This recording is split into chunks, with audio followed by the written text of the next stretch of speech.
Well, I think the first thing to say is that the amalgamation of the Southern Protectorate with the Northern Protectorate was born out of imperialist design and imperialist interests.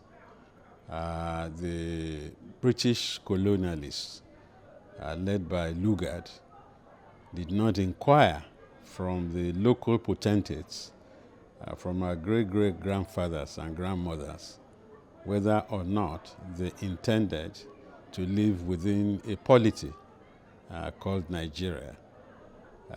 Before the British came, we had great kingdoms in this part of Africa.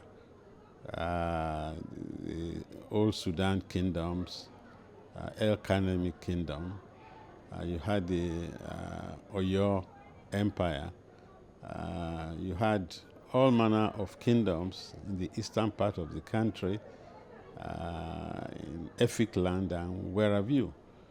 So the British merely forcibly brought all these groups together in order to facilitate exploitation. Lugard himself confessed in his dual mandate in a tropical dependency that what informed the establishment of Nigeria was the need for raw materials and markets for finished products. If you look at the railway system that the colonial powers started building from 1898, the route was north-south, that's northwest, north to the west, and north to the east, to enable raw materials, agricultural produce, granules, hides and skins, cocoa, rubber, tin, palm oil, palm produce, to the ports for transshipment to the metropole. So we have to recognize the essence of colonialism as attested to by the prime movers of the enterprise. So to come back to your original question, whether or not the game was worth the candle, I think the jury is still out on that. We have lived together, cohabited, but one is not too sure whether the present generations of Nigerians are excited about what happened on 1st of January 1914. Even amongst the, what you can call the founding fathers of modern Nigeria, I'm talking of the Nigerians, someone like Ahmadu Bello called the effort the blunder of 1914. And Dr. Nnamdi Azikiwe also said maybe we have to forget our differences. But Ahmadu Bello said no, we should actually recognize our differences. And Chief Obafemi Awolowo, as recent as 1947, in his path to Nigeria freedom, declared that Nigeria was not a nation, that it was a mere geographical expression. I don't know if Nigeria has made tremendous progress from being just a mere geographical expression. So it's very difficult to really do a credit and debit analysis where the matter will fall on the ledger. But I think all we can say is that, well, we have survived the antics of British imperialism. That's as far as one can say, really, about the bringing together of the various ethnic groups and nationalities that comprise what the British called Nigeria. By the way, we did not give that name to ourselves. Lugard accepted the advice of his consort, Margaret Shaw, Flora Shaw, who wrote an article in the Times in 1897 suggesting the name Nigeria. Critics say that what she wanted to say really was Niger area, an area populated by black people. So the word Nigeria really does not do service to any patriot. That is why, if I can recall, Dr. Kalu Ezera in 1960 at the parliament suggested that the name Nigeria ought to have been changed to Songhai. Of course, it was laughed to scorn because they did not understand the political dimensions of what he was saying. But if you remember, Kwame Nkrumah changed the colonial name of Gold Coast to Ghana to signify the emergence of a new entity. So there are so many wrong things that we have done, including even the insipid flag that we adopted, green, white, green. I remember Fela used to say that green was synonymous with stupidity. And that's why Fela called Nigeria the big blind country. There's no mention of the black race, and we are the largest concentration of black people in the world. So black is not part of our flag. There's no red because we never had real struggle for our independence, so the spilling of blood, aside from the Aba women's, what they call riots. I would say women's stand up to imperialism, and then the Iva Valley massacre in 1949. We got our independence on a dirty platter of gold, to borrow the expression of the late Obarogi and Hombamu. So in all, to answer your question, really, I'm not too sure whether we can stand up and bring out the drums and be celebrating Centenary of Nigeria. Can we say we want to continue to express ourselves, or is there need at all, or a basis for us to say we need to renegotiate this union? Well, if I can recall, the late Bola Ige said repeatedly when he was alive that Nigeria cannot run away from convening a sovereign national conference. And he said that there were two questions that such a conference had to pose and address. The first being, do we want to live together, as the British forced us to do? And secondly, if the answer is yes, then how? What will be the modalities for cohabitation and for interpersonal relations? I think Bola Ige's observations are still as valid today as when he made them. So I am part of the school that is in favor of a big family meeting of all the nationalities that comprise Nigeria. There are over 400 ethnic groups and nationalities in this country. My hunch is that most people will want Nigeria to remain. It's eminently preferable to be a national of a big entity like Nigeria than a Lilliputian or a tiny republic of either Odua or Arewa or Egbesu or whatever. I think the point has been made that the various groups that comprise Nigeria want Nigeria to survive. What they have expressed angst about was the modalities for staying together in terms of the rules of engagement, the rules of cohabitation. And that is what is called a fundamental law, or the basic law, or what generally we call the Constitution. The Constitution that operates in Nigeria today is a fraudulent, mischievous document foisted on Nigeria by a departing military junta.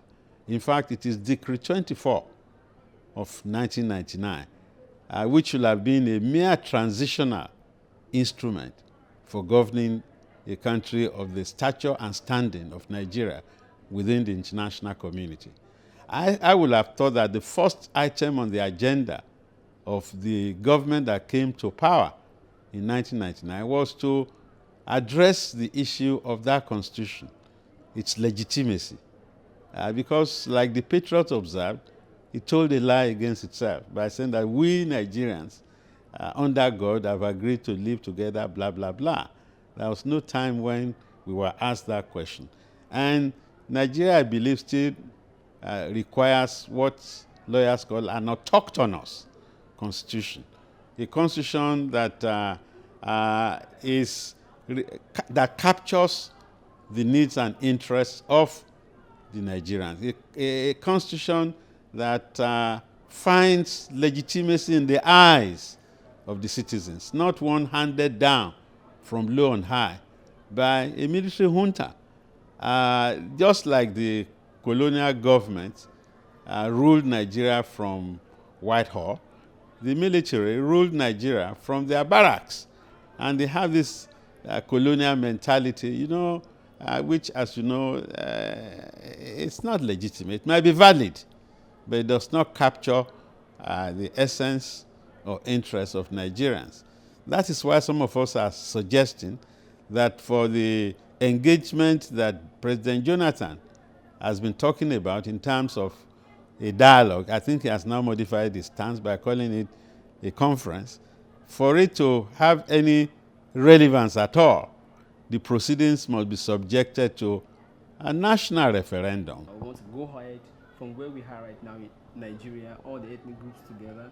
If we want to discuss our union, if we want to continue from here, is there something we want to maintain, or is it everything that requires change?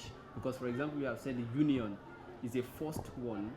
The name Nigeria also, according to what he said, and quoting other philosophers and other authors, is also not appropriate because it was also, an adopted suggestion from Flora Shaw.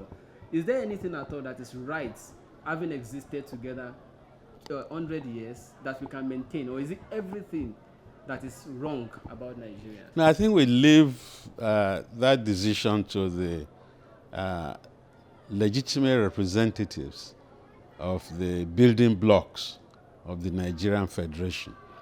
The ethnic groups and nationalities that comprise Nigeria should now appoint their delegates to this conference that we are talking about, and the law which the Jonathan government, I believe, will get passed for the convening of the conference will not have any what you call no-go areas, any areas beyond the competence of the lawful delegates, representatives of the Nigerian people.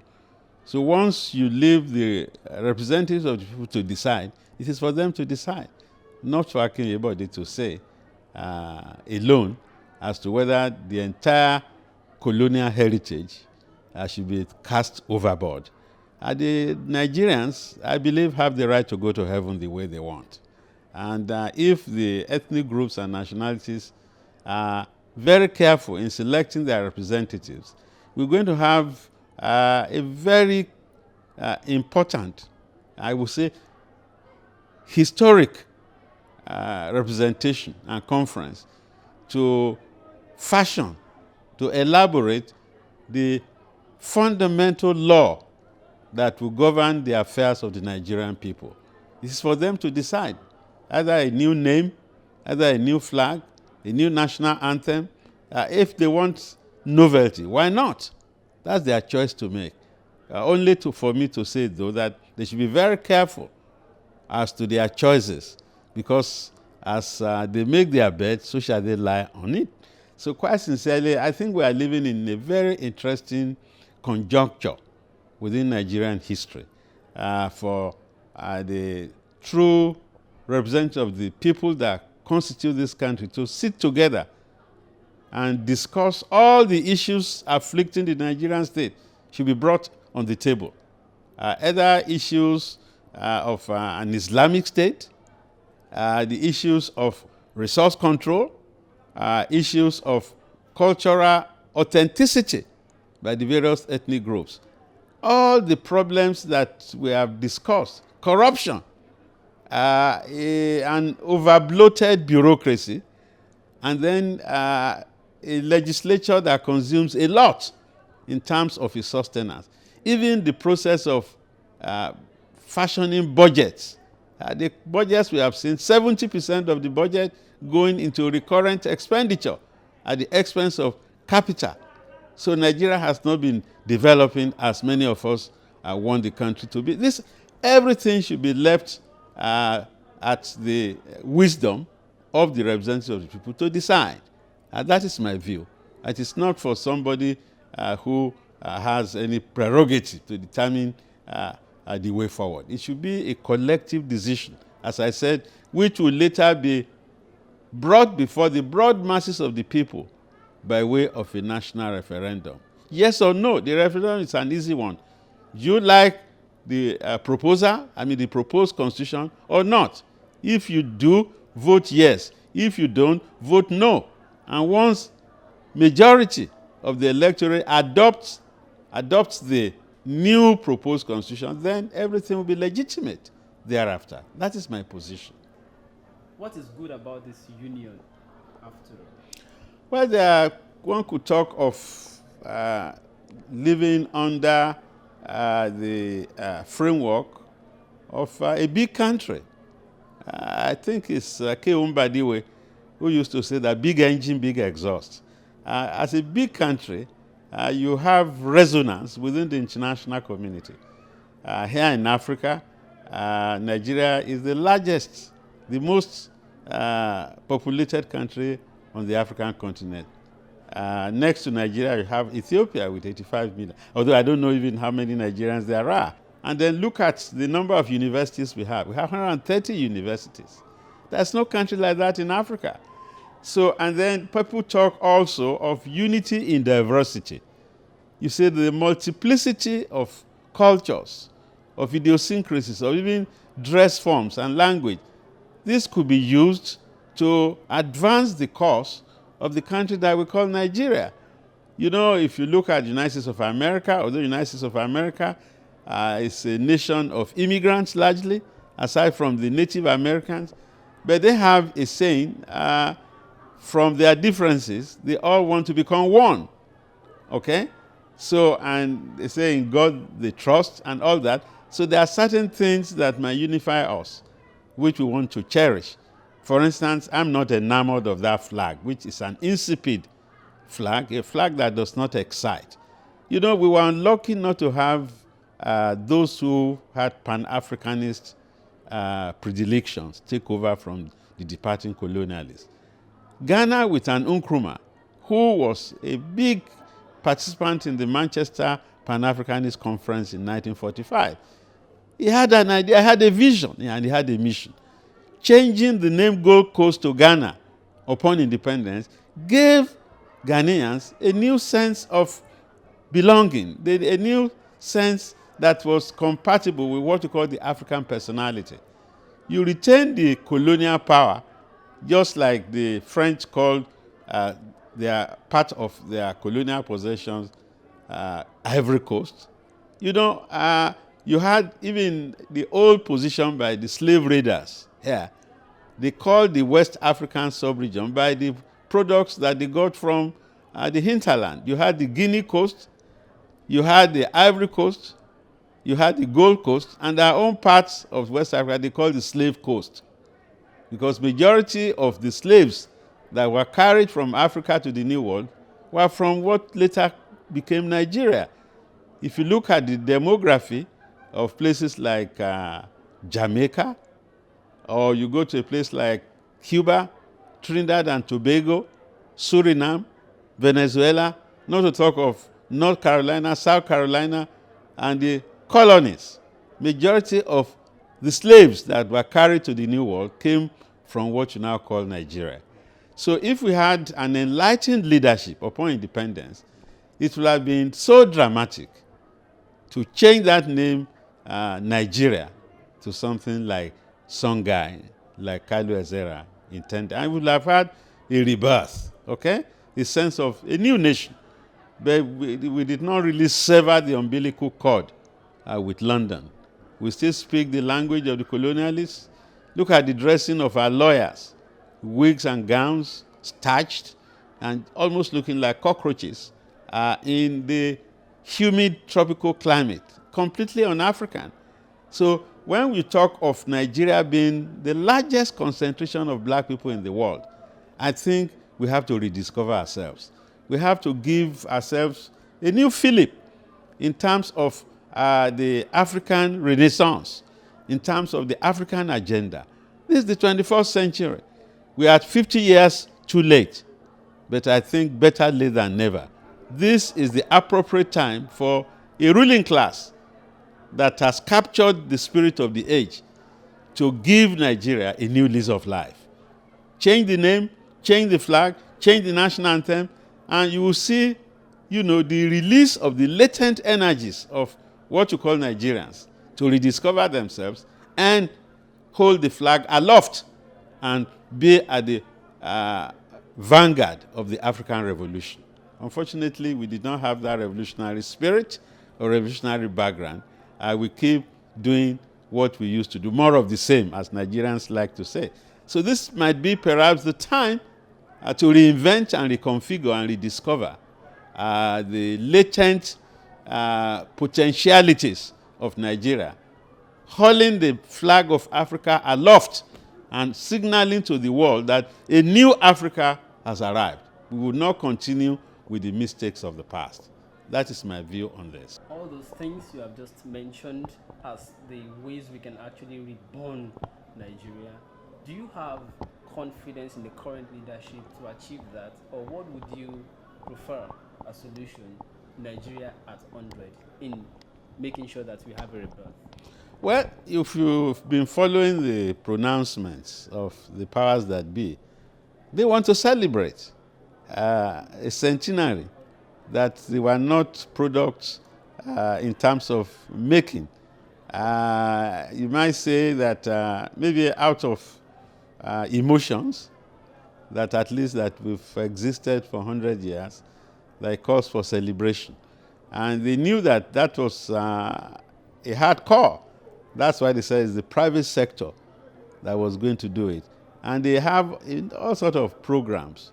A centenary tower in Abuja. I think they have a centenary flag. Then they want a centenary town in Abuja. Everything surrounding the foibles of Frederick Lugard. I thought it's a little bit historical. I'm not aware of when slaves have started celebrating the enslavement. Nigeria was enslaved by British colonialism, the colonization of what was called Nigeria by the conquistadores, the British imperialists. So for me, it's a misnomer. It's a tragic blunder for Nigeria to be rolling out the drums and celebrating. So quite sincerely, I think one feels pity for those in control of affairs because they are ideologically obtuse. They are not sensitized to the revolutionary spirit of Africa. That the time calls for a rebirth, for a rediscovery, a reinvention of what the British colonial powers did to us. The shenanigans of British colonialism are not to be celebrated. Of course, it has become a fait accompli that we have in Nigeria created by the British. All I'm saying is that we have to cut our losses, ideological losses, emotional losses, historical losses, in order to galvanize the different ethnic groups that comprise Nigeria into a new entity, a new nation state that will not be beholden to a British imperialism. But to do that, you need a new set of rulers or a new set of governors, because the modalities, in fact, the motive force of the Nigerian ruling class is not revolutionary. They just want to maintain the status quo. Nigeria, as they say, the whole of Africa, is yearning for revolution, earnestly seeking revolutionary rebirth. But I'm sorry, the present group of leaders in Africa, and especially in Nigeria, they are not the most revolutionary of leaders. They are very conservative elements, and they don't want to upset the apple cart. They want to continue doing what they are used to. Look at the whole issue of corruption. Nigerians have become alienated from the Nigerian state. And there are occasions, of course, when even national teams, despite all odds, they will prove themselves either in football, either in tennis, name it. And those young Nigerians, we should give them kudos for transcending the privations of contemporary Nigeria to give an indication of what is possible. Imagine if you had a revolutionary government in power, like you had in Cuba, with Fidel Castro, even Ghana's Nkrumah, young pioneers, and the sense of nationalism and Pan-Africanism, which Nkrumah inculcated in the young pioneers and what have you. We never had that tradition in Nigeria. The majority of Nigerians are docile, they are conservative, and they are timid. They are afraid of challenges because they don't want to take risks. Nigerians are risk averse. And because of that, I don't see the present governing class largely as being able to transcend the limitations of the moment. Thank you very much. It's nice having you once again. No problem. Happy New Year. Happy New Year to you. Happy New Year to you.